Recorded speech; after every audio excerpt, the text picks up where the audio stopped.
मेरा नाम है राकेश तमा और आपका स्वागत करता हूँ आयस क्रांति यूट्यूब चैनल पर। तो हमारी जो न्यू सीरीज है, हम अभी एक नई और एक एक्स्ट्रा सीरीज शुरू कर रहे हैं जिसमें हम वेरियस जो है यूपीएससी में लगने वाले जो आपके नोटबुक्स हैं, तो कौन सी नोटबुक जो है आपको बनानी चाहिए, किस किस टाइप की, और उसमें किस तरीके से क्या क्या लिखना है, तो इसके बारे में मैं बताऊंगा। तो आज शुरू करते हैं, ये सीरीज का फर्स्ट वीडियो है। तो हमने ले ली है एक अच्छी खासी नोटबुक, एक बड़ी वाली। और इस नोटबुक में जो है आप कोशिश करें कि आप ब्लैंक पेजेस वाली नोटबुक लें। तो आप जब मार्केट में जाएंगे तो आपको ब्लैंक वाली नोटबुक जो है ये किलो के हिसाब से मिल जाएंगी। तो ये जो है मुझे 120 रुपये किलो के हिसाब से बुक मिली है, तो मुझे आधे किलो की बुक है ये। तो ये हिसाब से 60 रुपये की मुझे नोटबुक मिल गई। तो आप ऐसे कम से कम पूरे सफ़र में हमें 30 नोटबुक से भी ज़्यादा लगने वाले हैं, या मे भी ज़्यादा लग सकते हैं। तो उसमें से ये फर्स्ट नोटबुक तो आप एक साथ पूरा सेट ले लें मार्केट से जाकर, या फिर मैं ऑनलाइन ढूंढता हूँ तो मैं वहाँ पे भी आपको जो है लिंक जो है डिस्क्रिप्शन में दे दूंगा कि बेस्ट नोटबुक क्या हो सकती है, कहाँ से लेना चाहिए। तो फर्स्ट नोटबुक जो है हम किसकी बनाएंगे, तो आज पहली नोटबुक जो है हम बना रहे हैं गवर्नमेंट स्कीम्स की। तो गवर्नमेंट स्कीम्स आपको पता है, हमें हर 1 महीने 2 महीने में गवर्नमेंट जो है नई नई स्कीम्स लाती रहती है। वेलफेयर स्कीम्स होती है नॉर्मल जनता के लिए, सिटीजन के लिए, ताकि उनका जो है कल्याण किया जा सके, और जो टैक्सेस से जो मनी जो जमा होता है वो वापस लोगों तक के फ्लो करते हैं गवर्नमेंट स्कीम्स के थ्रू, ताकि जो है जो रईस लोग है वो ज़्यादा रईस ना हो जाए और गरीब वाले ज़्यादा गरीब ना हो जाए। तो ये गवर्नमेंट की रिस्पॉन्सिबिलिटी होती है मनी को इनसे लेना और गरीब को देना। तो वो स्कीम्स के थ्रू करते हैं, इंफ्रास्ट्रक्चर के थ्रू करते हैं, पब्लिक में जो है पब्लिक इंफ्रास्ट्रक्चर डेवलप करते हैं, रेलवे लाइन बिछाते हैं, ब्रिज बिछाते हैं, अच्छे रोड्स बनाते हैं। तो इससे नॉर्मल जनता को जो है फायदा होता है, और कहीं ना कहीं हॉस्पिटल्स बनाते हैं गवर्नमेंट वाले, तो जनता के पैसे बचते हैं। तो इस तरीके से तो गवर्नमेंट स्कीम इसलिए इंपॉर्टेंट हो जाती है एग्जाम्स में। आपको हर एक पॉइंट अगर आप बोल रहे हैं, इंटरव्यू में बोले, चाहे मेंस के आंसर्स में आप लिखे, तो वहां पे आपको एग्जाम्पल देना पड़ता है स्कीम्स का। और तभी आपके जो पॉइंट्स होते हैं उसमें दम आता है कि इसको बैकग्राउंड डाटा भी पता है, और आपको उसके नंबर्स, फिगर्स, वो स्कीम कब शुरू हुई, उसके एडवांटेज क्या है, डिसएडवांटेज क्या है, अभी तक के कितने लोगों को उसका फायदा मिला है, और ऐसी टाइप की स्कीम्स जो है वो नई नई लानी चाहिए या नहीं लानी चाहिए, ये सब कुछ जो है आपको क्लियर होना चाहिए। तभी आप जो है उसे एग्जाम में भी लिख पाएंगे, तब आपको समझ पाएगा कि कहाँ पे कौन से गवर्नमेंट स्कीम जो है उसे लिखना है। तो डेडिकेटेड एक गवर्नमेंट स्कीम की नोटबुक आपके पास होनी चाहिए, क्योंकि अभी जब मैं पिछले 1-2 साल से पढ़ रहा, मतलब प्रॉपरली जब मैं देख रहा हूँ ये सब कुछ को, तो गवर्नमेंट स्कीम्स के इतने सारे नाम सुने पर मैं पूरा कंफ्यूज्ड हूँ कि कौन से गवर्नमेंट स्कीम में क्या क्या आता है। बार बार नाम सुनते जाता हूँ, उसके बारे में मैं यूट्यूब पे और गूगल में, सॉरी यूट्यूब पर नहीं, गूगल पर मैं बार बार सर्च करता हूँ और वहां से डाटा मैं निकालता हूँ, और फिर उसे लिखता नहीं हूँ। तो इस वजह से क्या हो गया है, मुझे उस टाइम के लिए याद रहता है जब मैंने उसे सर्च किया था, बट बाद में मैं भूल जाता हूँ। तो एक जगह पर पूरी स्कीम्स अगर हमारी लिखी हो, तो डायरेक्टली अगर कोई भी स्कीम का नाम आया तो हम चले हमारे नोटबुक में, इंडेक्स में देखेंगे उस स्कीम का नाम है क्या, और वो पेज नंबर पे जाके उस स्कीम के बारे में पढ़ लेंगे। और कोई भी नई अपडेट अगर हुई, वो स्कीम में नए नए माइलस्टोन हासिल किए गए, मान लो एग्जांपल लेते हैं हम, अगर जनधन अकाउंट जो खोले गए थे 2015 में, ये जो स्कीम आई थी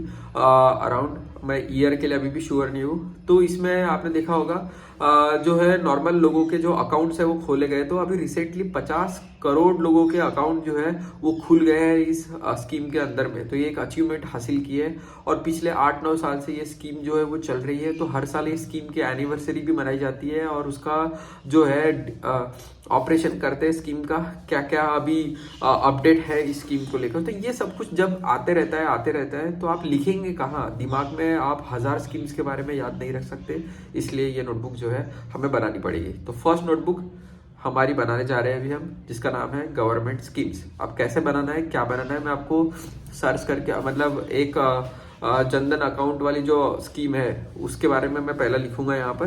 तो एग्जांपल देके आपको एक्सप्लेन भी करूंगा कि किस तरीके से आपको नोट्स भी बनाने हैं। तो चलिए फर्स्ट स्कीम का नोट्स बनाते हैं। तो सबसे पहले आपके पास ऐसे टाइप के स्टिकी नोट्स होने चाहिए, बहुत ज़्यादा काम आते हैं प्रिपरेशन के टाइम में। तो हम इस बुक पे यहाँ पे लगा देंगे, इस नोटबुक के ऊपर में। अब ये पूरा नहीं चिपकता है, एक साइड से ही चिपकता है इतना सही। तो अभी हम क्या करेंगे, इसके ऊपर बड़े मार्कर से, तो आप 2 कलर के मार्कर जो है अपने पास बड़े वाले वो रख लीजिए।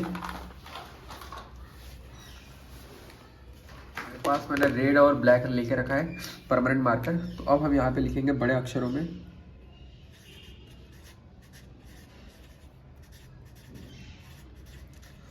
गवर्नमेंट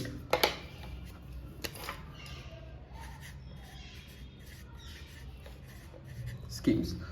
अब ये तो मैं अंदर भी लिख सकता था, पर कैसा है कि जब इतने सारे बुक्स हो जाएंगे तो आपको उसको ढूंढना जो है मुश्किल हो जाएगा, इसलिए आपको बाहर एक ऐसा छोटा सा नोट जो है वो लगा लेना है। उसके बाद मैंने नोटबुक्स को जो है नंबरिंग देना भी शुरू किया है, ताकि मुझे कौन सी नंबर की बुक है वो याद रहे। तो ये हमारी फर्स्ट नंबर की बुक बनने जा रही है, तो मैं यहाँ पर लिख दूंगा 01। ये हमारा क्या हो गया, इस बुक का कोड हो गया, बुक कोड हो गया ये, ठीक है। मैंने एनसीईआरटी पे भी सीरियल नंबर्स डाले हैं, तो मुझे बुक ढूंढने में जो है आसानी होती है फिर।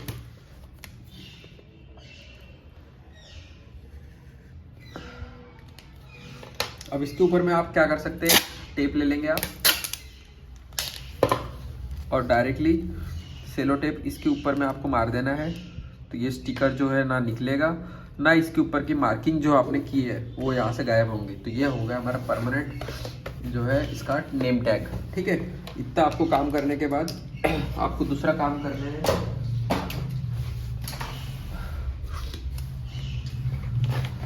स्टार्टिंग के जो 2 पेज होते हैं, तो 2 से भी ज़्यादा पेज, कम से कम 1 पेज तो आपके नाम लिखने के लिए छोड़ दीजिए आप। 1 2 3 4, मैं ये 4 पेज छोड़ रहा हूँ। ये किस लिए छोड़ रहा हूँ, तो यहाँ पे हम क्या बनाएंगे, बुक का इंडेक्स बनाएंगे, ठीक है। तो हम यहाँ पर लिख देंगे इंडेक्स, और फिर बाद में हम यहाँ पे सीरियल नंबर पेजेस वाइज डालेंगे, पेज नंबर। तो स्कीम का नाम लिखेंगे यहाँ पर। तो सबसे पहले हम यहाँ पे क्या करेंगे, स्कीम नेम एक टेबल बनाएंगे, और इसी के आगे हम क्या बनाएंगे, पेज नंबर बनाएंगे,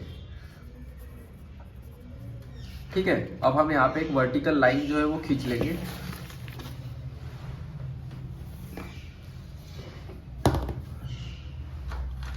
तो आप इसके लिए एक कलर पेन का यूज़ कर सकते हैं। मेरे पास ग्रीन पेन है, तो आप कलर पेन का एक बॉक्स लेके रख दें अपने पास।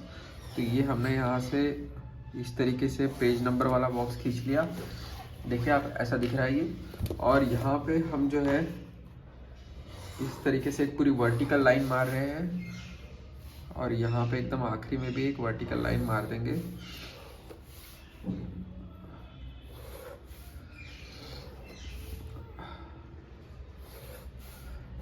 यहाँ पे कुछ आगे लिखना चाह रहा है तो बाद में लिख देंगे वहाँ पर ब्लॉक बना के छोड़ देते हैं, क्योंकि पेज नंबर में उतनी जगह नहीं लगने वाली। और यहाँ पे हम लिख देंगे सीरियल नंबर, ठीक है। तो अभी हम जो है पहली स्कीम जो है वो PM जय जो है वो पढ़ने वाले हैं। तो हम यहाँ पे नाम लिख देंगे PM जय। अब ये जय का मतलब क्या है, तो पूरे स्कीम का नाम एक बार पूरा लिख देंगे। ये है प्रधान मंत्री जन धन योजना, ठीक है। अब ये पेज नंबर 1 से शुरू कर रहे हैं, तो पेज नंबर 1, ठीक है। अब पेज नंबर 1 से फिर जहाँ तक भी जाएंगे हम उसके आगे लिखेंगे। तो हमने ऐसे तो इंडेक्स के पेज 4 छोड़े हुए, तो 1 2 3 4। अब हम यहाँ से जो है स्कीम की जो है शुरुआत करेंगे। तो ये हमारा पेज नंबर 1। अब आप इसके पीछे 2 3 मत लिखना, आप डायरेक्ट ये पेज 1 है तो ये 2 लिखना, ये 3 लिखना, इस तरीके से सीरियल नंबर डालना है। छोटे बच्चे जैसा काम ज़्यादा मत करना, हमारा काम निकलना चाहिए और टाइम भी बचना चाहिए, ठीक है। तो ये 7 8 चला इस तरीके से। तो अब हम यहाँ पर बड़े अक्षरों में लिखेंगे स्कीम का नाम। तो स्कीम के नाम के लिए हम फिर से जो है कलर पेन का यूज़ कर लेंगे। ज़्यादा टाइम नहीं लगता है सब कुछ में, क्योंकि ये एक ही बार बनते हैं नोट्स आपके, और ये आपके प्रिपरेशन में 2 साल 1 साल 1.5 साल 3 साल जब तक भी आपके क्लियर नहीं होती एग्जाम तब तक ये साथ में रहेंगे।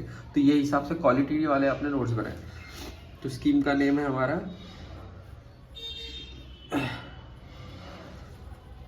प्रधान मंत्री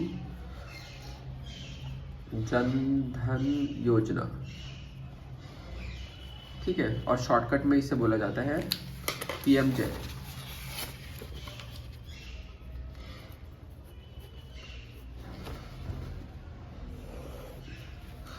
अब इसके बारे में इंफॉर्मेशन हम जो है नेट से निकालना शुरू करेंगे।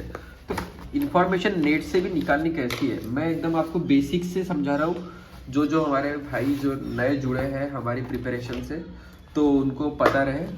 तो हम हमारा टैब ओपन कर लेंगे यहाँ पर।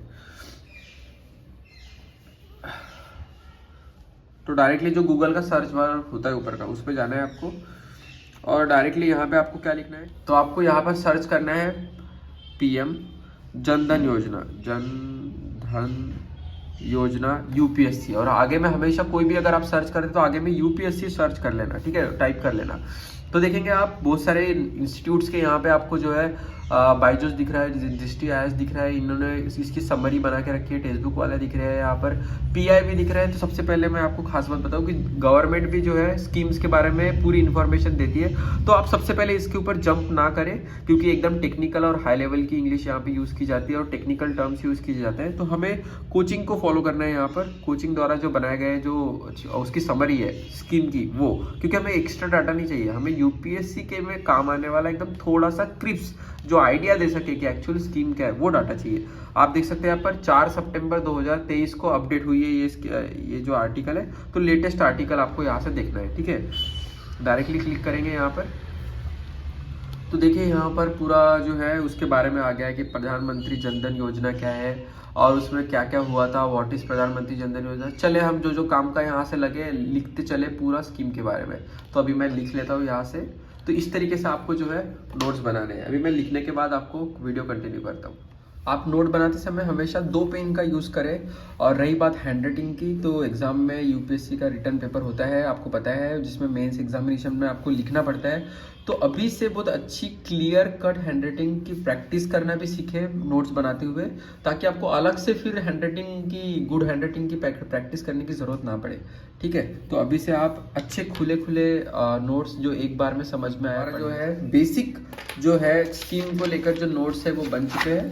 तो जैसे मैं आपको दिखाता हूँ यहाँ पर, इस वे में हमें पॉइंट फॉर्मेट्स में लिखना है। और देखिए आप देख रहे होंगे एकदम मैंने लाइन जो है स्ट्रेट लिखी है एकदम। तो हैंडराइटिंग आपकी इस तरीके की हो कि एक वेल ऑर्गेनाइज लगे, कैसे भी नहीं लिखना है आपको। और इस गलती से बचना है आपको, जो मैं ऐसा करता हूँ यहाँ पर, ये गलती नहीं करनी है। मतलब पूरा क्लियर, एक भी मिस्टेक ना हो आपके नोट्स में, क्योंकि आपके आंसर शीट जब आप लिखेंगे उसमें भी जो है आपको मिस्टेक फ्री रखना है। ऐसा दिखने से जो है कहीं ना कहीं जो चेक करने वाला होता है उनका दिमाग जो है अटकता है और लगता है कि लिखने वाले का जो दिमाग है उसके थॉट्स क्लियर नहीं है और वो कंफ्यूज्ड है। तो कंफ्यूज्ड ब्रेन्स जो है UPSC को नहीं चाहिए, क्लैरिटी वाले ब्रेन्स UPSC को चाहिए। इसको अगर छोड़ दिया जाए तो आप देख सकते हैं ये पूरा क्लियर है यहाँ पर। तो इस तरीके से क्लैरिटी जो है आपके लिखने में दिखनी चाहिए, तो आपके थॉट्स की क्लैरिटी यहाँ पर रिफ्लेक्ट होती है। तो एक पेज काफ़ी होता है जो है एक स्कीम को लेकर, और इतनी जो खाली जगह है वो छोड़ देना है। जो भी नई नई चीज़ें आएंगी हम यहाँ पे अपडेट करेंगे, अगर फ्यूचर में आती रहती है स्कीम में कुछ ऐसा हो गया वैसा हो गया, न्यू बेनिफिट ऐड हो गया, कुछ अमेंडमेंट कर दिया, उस पॉलिसी को रिवाइज कर दिया, कुछ नए और 2-3 प्रावधान उसके साथ जोड़ दिए, प्रोविज़न ऐड कर दिए, तो ऐसे छोड़ देंगे यहाँ पर। तो हम एक पेज एक स्कीम के लिए छोड़ रहे हैं यहाँ पर। अब यहाँ से हम दूसरी स्कीम लिखेंगे, इस वे में हम चलने देंगे फिर, ठीक है। उसके बाद अब इंडेक्स में जो है मैंने एक छोटी गलती कर दी थी। मैंने यहाँ पर प्रधानमंत्री जन धन योजना जो है, तो धन का D नहीं लिखा है यहाँ पर, यहाँ पे मैंने A लिख दिया था, तो यहाँ D कर देना है आपको। इस वे में आपको जो है नोट्स जो है बनाने हैं। अब ये जो है वह एक पेज पे ही चली, तो मैं यहाँ पर पेज नंबर 1 ही लिख दिया, हाँ। और लास्ट कॉलम में आप डेट ऐड कर देना, किस तारीख को आप लिखा है, तो आपको याद भी रहेगा इस तरीके से। तो इस तरीके से आपको बनानी है एक नोटबुक गवर्नमेंट स्कीम की। नेट पे आपको कुछ वीडियोस ऐसे भी मिल जाएंगे, कुछ टॉपर ऐसे भी बोलते हैं, कुछ बच्चे ऐसे भी बोलते हैं कि डायरेक्टली क्या है गवर्नमेंट स्कीम्स की जो है कंपाइलेशंस आती है ऑनलाइन PDF के फॉर्म में आपको मिलता है, अलग अलग इंस्टीट्यूट्स बना के रखते हैं रेडीमेड वाला। तो आप रेडीमेड मटेरियल जो ये है इससे आपको बचना है। इससे होता ये है, आपको रेडीमेड की आदत जब लगती है तो आप खुद से रिटर्न वर्क जो है वो छोड़ते हैं, और लिखने से कहीं ना कहीं आपके आगे वो चीज़ें दिखती है और आप उसे याद कर पाते हैं उसी टाइम और याद कर लेते हैं। पीडीएफ्स तो हज़ारों पीडीएफ की दुनिया, जितना डिजिटली आप दूर रहो उतना कोशिश करना यूपीएससी प्रिपरेशन के दौरान। बहुत से बच्चे हज़ारों बुक्स जो है उसकी पीडीएफ, ये ग्रुप ज्वाइन करेंगे टेलीग्राम का, दूसरा ग्रुप ज्वाइन करेंगे टेलीग्राम का, वहाँ पे इधर से पीडीएफ उधर से पीडीएफ, करंट अफेयर के 10-10 सोर्सेज से पीडीएफ। कभी पॉसिबल ही नहीं है, आप खुद ट्राई करके देखना, पढ़ के देखना, आप पीडीएफ से पढ़ पाना नहीं है पॉसिबल। तो इसलिए हम जो है ये फिजिकली जो बुक्स है उसके ऊपर आए हैं। इतना ज़्यादा स्क्रीन टाइम अगर आप रखोगे खुद का तो आंखें भी तो जाएंगी ही जाएंगी, आपका जो इधर वाला जो है सीपीयू वो भी खराब हो जाएगा। तो इसलिए हम जो है नोटबुक जो है उसका यूज़ कर रहे हैं, और खुद लिखेंगे तो हमें परमानेंटली याद होगा, और हम प्रॉपर रिसर्च करके लिख रहे हैं जो हमारे ज़रूरत का है। रेडीमेड लेंगे तो जो उन्होंने इन्फॉर्मेशन पूरी दुनिया भरी की डाली है, जो यूपीएससी के लिए काम की नहीं भी है, वो भी आपको जो है पढ़नी पड़ेंगी, और उसमें से भी फिर आपको डबल वर्क करके फिल्टर करना पड़ेगा। उससे अच्छा एक बार यही फिल्टर कर लो, और जो आ गया इधर वो आपका है, आपने लिखा हुआ है तो आपको याद भी रहेगा। तो होप मैंने आपको सक्सेसफुली इस नोटबुक सीरीज जो है वो आपको पसंद आई होंगी यूपीएससी की, जिसमें नोटबुक जो है हम अलग अलग कैसे कैसे बनाने हैं, और विथ मैं आपको लिख के दिखा रहा हूँ कि किस टाइप से लिखना भी है। तो और कितने टाइप्स के बनाने हैं, दोनों पॉइंट, एक है कितने तरह के नोटबुक बनाने हैं, और दूसरा है कि उस नोटबुक को फिर किस तरीके से यूज़ करना है, वो भी मैंने आपको इस वीडियो में बता दिया। तो मुझे कमेंट करके आप जरूर बताइए ये वीडियो आपको कैसा लगा, और ये नोटबुक जो सीरीज हमने शुरू की है यूपीएससी की, ये आपको कैसे लगी। तो आप डिस्क्रिप्शन जो है ज़रूर चेक कीजिए, पूरा पैकेज है यूपीएससी का। आप अगर जीरो से स्टार्ट कर रहे होंगे यूपीएससी का, और मैं पूरा अनुभव आपको जो है उसमें दे रहा हूँ। और डिस्क्रिप्शन को चेक करना बिल्कुल ना भूले, उसमें कंप्लीट स्टडी पैकेज जो है यूपीएससी का, उसकी प्लेलिस्ट की लिंक दी हुई है, हमारे टेलीग्राम ग्रुप की लिंक दी हुई है, और एक स्टडी रूम के जो गैजेट्स होते हैं अलग अलग उसकी भी लिंक दी है। तो ये 3 लिंक को भी जरूर